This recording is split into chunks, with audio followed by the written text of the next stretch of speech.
మోకాళ్లలో గుజ్జును పెంచి నొప్పిని తగ్గించి సర్జరీని దూరం చేసే ఫ్రీడమ్ వాక్.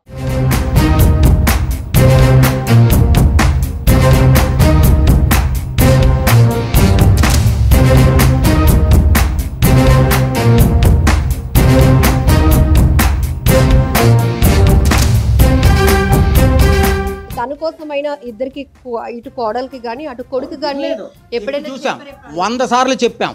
ఆడపిల్ల ఉంది, మీరేదో సరదాకి చేశారు, పిల్ల భవిష్యత్తు చూడండి అన్న. ఎవరు వెళ్ళలేదు, వాళ్ళు వెళ్ళలేదు, వీళ్ళు వెళ్ళలేదు. ఏం చేయమంటారు? తండ్రిగా నేనేం చేయాలి? ఎవరొకరు వినాలి కదా.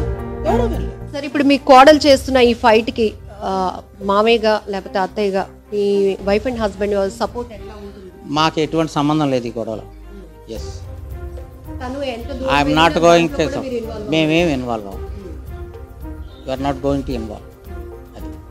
ఏ రకంగా చూడొచ్చు సార్? అంటే మీ అబ్బాయి తప్పు చేయలేదు కాబట్టి ఎంతవరకు వెళ్ళినా తను పర్ఫెక్ట్గా నిరూపించుకుంటాడు అనా, లేకపోతే పెళ్ళైన తర్వాత నా చేతిలో లేరు వీళ్ళు, ఒక 3 రోజులు మాత్రమే మన ఇంట్లో ఉన్నారు కాబట్టి ఆ తర్వాత ఇద్దరు చేయి దాటిపోయారు, అక్కడ ఏం జరుగుతుందో మాకు తెలియదు కాబట్టి ఆ కాన్సెప్ట్లో ఇంకా ఏదైనా మేము పట్టించుకోము అని? అదే సేమ్ కరెక్ట్. అదే మేము ఇంకా పట్టించుకోదలుచుకో, మమ్మల్ని వాళ్ళు పట్టించుకోలేదు కాబట్టి మేము వాళ్ళు పట్టించుకోదలుచుకో. ఎవరిని పట్టించుకోరు, ఎవరిని పట్టించుకోవాలి. సార్ ఇప్పుడు ఇంకొక అమ్మాయితో ఉంటున్నాడు, పెళ్లి చేసుకున్నాడు అనే విషయం మీకు తెలుసు అని నక్షత్ర చెప్తోంది.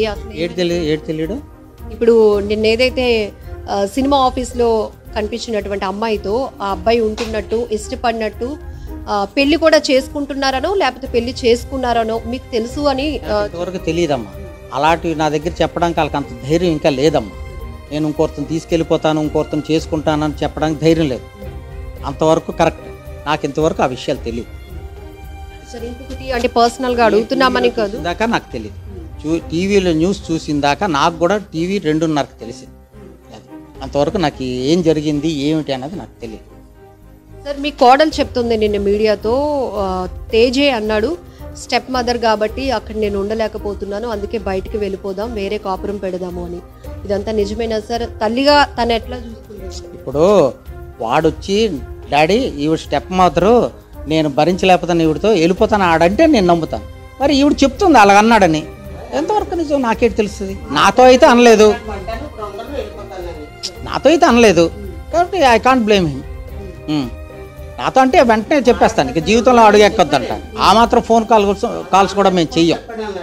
అది విత్ యువర్ పర్మిషన్ మేడంతో మాట్లాడడానికి ఏమైనా ఉంటుందా? మేడం గారితో ఏం మాట్లాడద్దు. నో లేదు, నువ్వు క్వశ్చన్ లేదు. ఏటి ఆవిడే నిజాలు చెప్తా? ఆవిడకి ఏటి తెలుసు? పెంచింది నేను, దాసాను, అర్థమైందా? కాబట్టి ఆవిడని ఎలా చేయను మాట్లాడడానికి. నిన్న ఫోన్లో కూడా అత్తయ్య మీ అబ్బాయి ఇలా చేశాడు అని తిను ఏడుస్తూ ఫోన్ మాట్లాడింది మీ వైఫ్తో. లేదమ్మా, ఇలా లగ్జరీ లైఫ్కి అలవాటు పడ్డాడు అనుకున్నాం, కానీ ఇలా అమ్మాయిలు ఇంట్రెస్ట్ లేకపోతే వేరే పెళ్లి చేసుకున్నాడు, వేరే దగ్గర ఉంటున్నాడు అని నాకు కూడా తెలీదు. నక్షత్ర, నువ్వు బాధపడకు, నీకు సపోర్ట్గా మేము ఉన్నామని. ఏమో నాకు ఆ విషయం తెలియదండి ఇప్పుడు వరకు. ఇప్పుడు మీరు నాకు అది విన్నాను, రాత్రి విన్నాను. ఆవిడ ఎప్పుడు మాట్లాడింది ఏంటన్నది విషయం నాకు తెలియదు. జనరల్గా ఎప్పుడైనా ఏమైనా గొడవలు అయితే పిల్లడి తరఫు నుంచి కన్నా పిల్ల తరఫు నుంచే మాట్లాడతాం. ఎందుకు? సంసారం కుదుట పడాలని. ఆ మాత్రమైనా ఎందుకు మాట్లాడింది అనుకుంటే ఆవిడకి ఈ గొడవలన్నీ తెలియవు కాబట్టి, ఈ కోర్టు కేసులు ఈ గొడవలు తెలియవు కాబట్టి, కలాలు అనుకుంటాం కాబట్టి ఆ మాత్రం అవే కోర్టు కేసులు ఇవన్నీ ఉంటే ఆవిడ కూడా మాట్లాడదు. సార్ మ్యారేజ్ ఎలా అయింది సార్? పిల్లల పెళ్లి ఉన్నంతలో కన్నా అప్పు చేసైనా చాలా గ్రాండ్గా చేయాలని అనుకుంటున్నాం. గ్రాండ్గా చేసాం, చాలా గ్రాండ్గా చేసాం. వాళ్ళ మ్యారేజ్ అక్కడ చేశారు, ఇక్కడ రిసెప్షన్ మేము చేసాం. పెళ్ళైన తర్వాత నుంచి కూడా మీరు ఇన్వాల్వ్ అవ్వలేదు వీళ్ళ లైఫ్లో? ఇన్వాల్వ్ అవ్వలేదు. ఎవరి లైఫ్ వాళ్ళకే ఇష్టం. మేమే ఉంటే కదండి ఇన్వాల్వ్ అవడానికి. ఇప్పుడు నా కొడుకు నా దగ్గర ఉండి, నా కోడలు నా దగ్గర ఉంటే ఇన్వాల్వ్ అవుతాను. ఇన్వాల్వ్ అవ్వాలి. వాళ్ళు నా దగ్గర ఉంటే ఇక్కడ దూరం వెళ్ళిపోతే ఓకేనే ఇన్వాల్వ్. ఒక తండ్రిగా నేను ఇల్లు వాళ్ళ ఇంట్లో ఉండలేను కదా. ఈ రోజు కొట్టుకొని 2వ రోజు గోవాలు ఇవాళ హైదరాబాద్ క్యాంపులు తిరుగుతూ ఉంటే వాళ్ళు కొట్టుకుంటున్నారో చేస్తున్నారో ఎవడో తెలుస్తుంది. నేను ఎక్స్పెక్ట్ చేయలేదు. ఆ 3 పిల్లలు ఏదో కీచులు ఆడుకుంటారు, తర్వాత వాళ్ళే కలిసిపోతారు అనుకుంటాను. This is general tendency.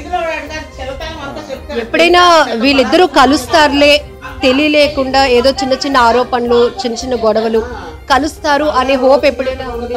ఏంటి వీళ్ళిద్దరూ ఎప్పటికైనా కలుస్తారు అంటే అండర్స్టాండింగ్ లేకో లేకపోతే చిన్నతనం వల్ల ఇద్దరికిద్దరు ఏదో గొడవలు ఆడుకుంటున్నారు, ఎప్పటికైనా మళ్ళీ కలుస్తారు, కలవాల్సిన పరిస్థితి ఏర్పడుతుంది అని మీకు ఎప్పుడైనా స్ట్రాంగ్ నమ్మకం అనిపించింది? ఎవరికైనా జనరల్గా అలాగే అనిపించాలి, అలాగే మాకు అనిపించింది తల్లిదండ్రులుగా. కానీ ఎప్పుడైతే కోర్టులో కేసు వెళ్ళిందన్నా ఫినిష్ అయిపోయింది.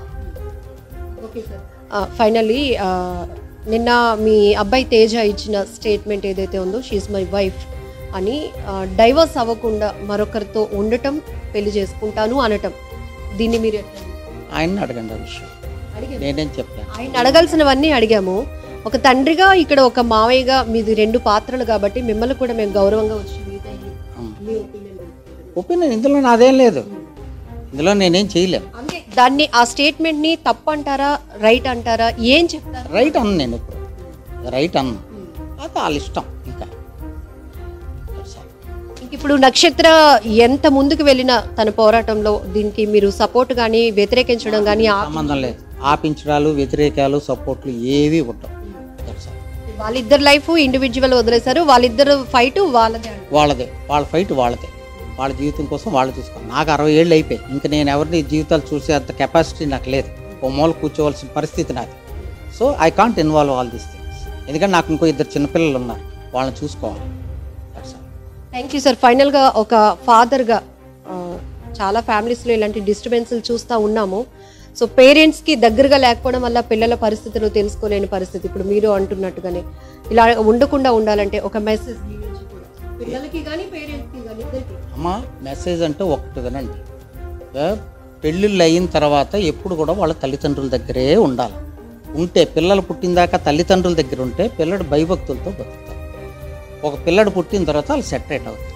అప్పుడే తల్లిదండ్రులను వదిలి వెళ్ళిపోయిన తర్వాత వాళ్ళు మనం ఏం చేయలేం. అర్థమైంది కదా? ఇంటికి ఎప్పుడైనా వస్తూ ఉంటాడా సార్ ఆయన? ఈ మధ్య లేదమ్మా, అంత ముందు వచ్చేవాడు. ఓ 3-4 సంవత్సరాలు అయిపోయింది. ఒకే ఊర్లో ఉంటున్నారు, జస్ట్ ఒక 20 నిమిషాల దూరంలో మాట్లాడతాం. నేను ఎక్కువ ఉండను ఊర్లో, నేను విజయవాడ వెళ్తుంటాను, నేను లేకపోతే వాడు రాడు. మనవరాలు, మీకు మనవరాలు, వాళ్ళిద్దరికి ఒక చిన్న పాప ఉంది, ఆ పాప భవిష్యత్తు ఏంటి ఆ తల్లిదండ్రుల చేతిలో ఉంది, మన చేతిలో ఏముందమ్మా? వయసు అయిపోయినోడి చేతిలో ఏంటి ఉంటుంది చెప్పమ్మా? ఆ ఎవరైతే కన్నారో ఆ తల్లిదండ్రుల చేతిలో ఉంటుంది, దానికంటే ఏం చెప్పలేదు. సుమన్ టీవీలో మీ పర్సనల్ అండ్ బిజినెస్ ప్రమోషన్స్ కోసం కింది నెంబర్కి కాంటాక్ట్ చేయండి.